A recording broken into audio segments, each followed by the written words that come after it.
As we continue to cover the Pulse nightclub shooting, we just got some new information this morning, just a few hours ago. I have a breaking news reporter. How about you introduce yourself and tell us how you've been covering this story so far? Sure. Hi, I'm Gal Tzipelman-Lotan. I'm a breaking news reporter here at the Orlando Sentinel. And this morning I was at a press conference that the FBI and some of our local law enforcement agencies had, where they released a partial transcript of what the shooter said in 911 calls to police dispatch, as well as in calls with police crisis negotiators. How many pages in all did they actually release? They released, I believe, sorry, I did not know. Okay. That's okay. Was it a huge stack, or yeah, was it no, just it was a very partial transcript of the calls. So they did not. They omitted the shooter's name, Omar Mateen's name.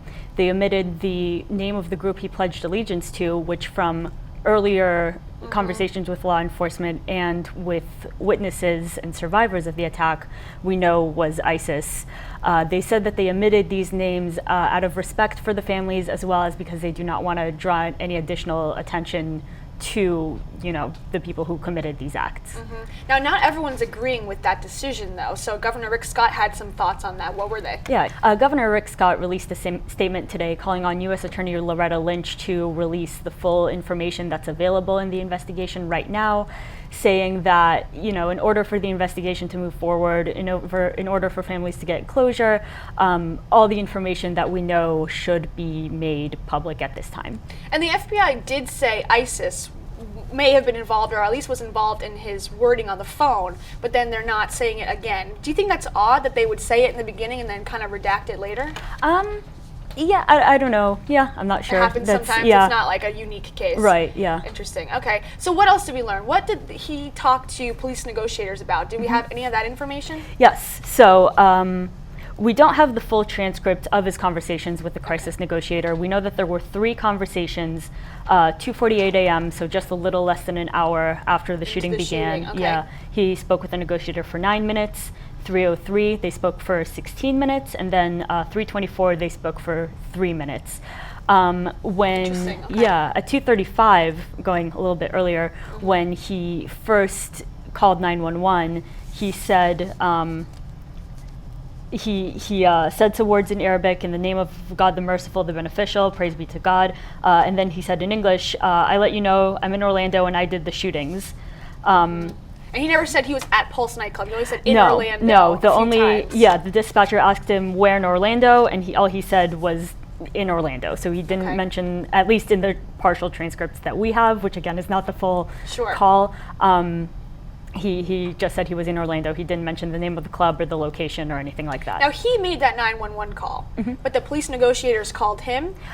I believe so, yeah. They were not too clear on that. Okay, interesting. Yeah, the information we have is quite limited. Now, you also worked on the timeline story that we have on OrlandoSentinel.com that kind of shows exactly from the minute that the shooting happened to when he was killed. At what point did he call the news station? Do we have that information?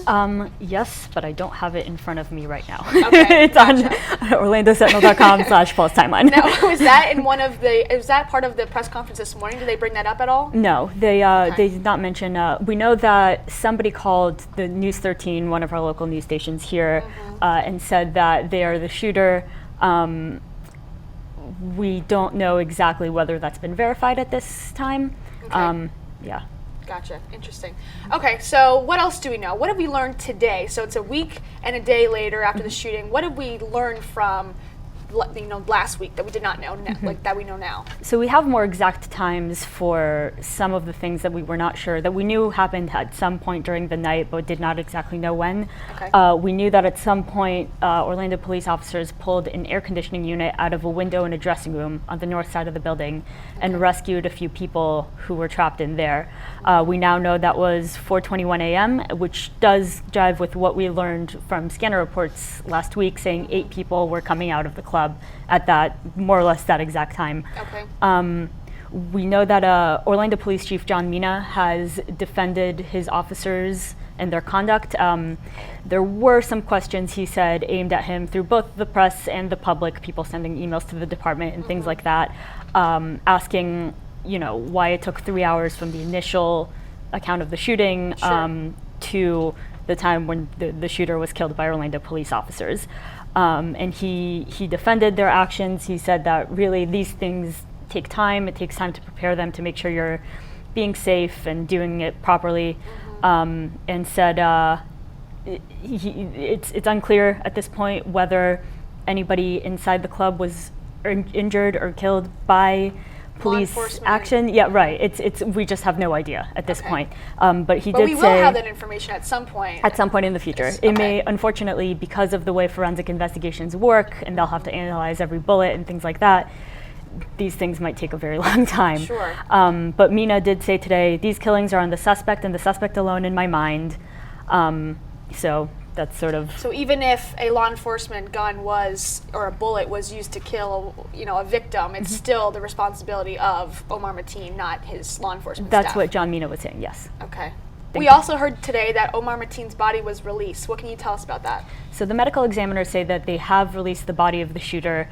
They did not say who they released it to, if it was family or somebody else. But someone claimed him. Somebody claimed him, yes. Okay. We do know that as they were conducting the autopsy on the 49 victims, they were keeping the shooter's body in a separate building just out of respect for the victims and their families. And they also transported him separately as well, as far as I know. Yeah, they did. Now, let's go back to the timeline. So we know about, he said that he had explosives and he was going to put them on the victims. Has that been confirmed? Has there any of that evidence been collected? So what we know is that he said that he told the crisis negotiator that there was a bomb in his car. Police searched his car, did not find any explosives or any bombs. When police rescued those people from the dressing room on the north side of the club, they said that they had heard the shooter claim that he had 4 explosive vests that he was going to put on 4 hostages within about 15 minutes. This is about 4:21 a.m. So right before the last incident happened, the shootout with OPD. Okay. I don't know whether police have found any explosives or any vests inside the club or anything along those lines. There has not been any information released to suggest that they have at this point. Sure. Now the street is still shut down at this point, Yes. so if you're trying to get by that area, you still can't. Has there been any update on when those roads will be reopened? Yes, the law enforcement have said that the businesses that the street will be reopened probably early this week. Okay. They didn't give an exact day. Obviously, the club itself will remain closed for some time. Interesting. Now, last question. When can we expect some more updates? When are we going to get the full transcripts, or will we ever get those full transcripts? Yeah, it's unclear right now whether they'll release the full transcripts, as well as whether they'll release the audio, partially out of respect for the families, partially because of the active investigation. So it's all recorded, but we don't know if the media will ever have exactly access. If they'll ever release it to the public. And we're also trying to get a hold of the 600 or so 911 calls from victims, as well as people in the area that had heard shots or explosions or whatever they heard. Yes, the Sentinel, as well as other media organizations, have put public records requests in for those calls. Again, because this is a federal FBI investigation and not a Florida state-level investigation, not all of Florida's state rules necessarily apply. Which are pretty open compared to other states. They're very open. They are among the most open in the country, but they may not apply in this case, at least for now. For now. Yeah, it's just, we just sort of have to be patient and get keep more our eye information. on it and keep on them. Yeah, exactly. Yeah, and just get more information as it comes. And as soon as we get any new information, we will update you at orlandosentinel.com. Thank you for watching.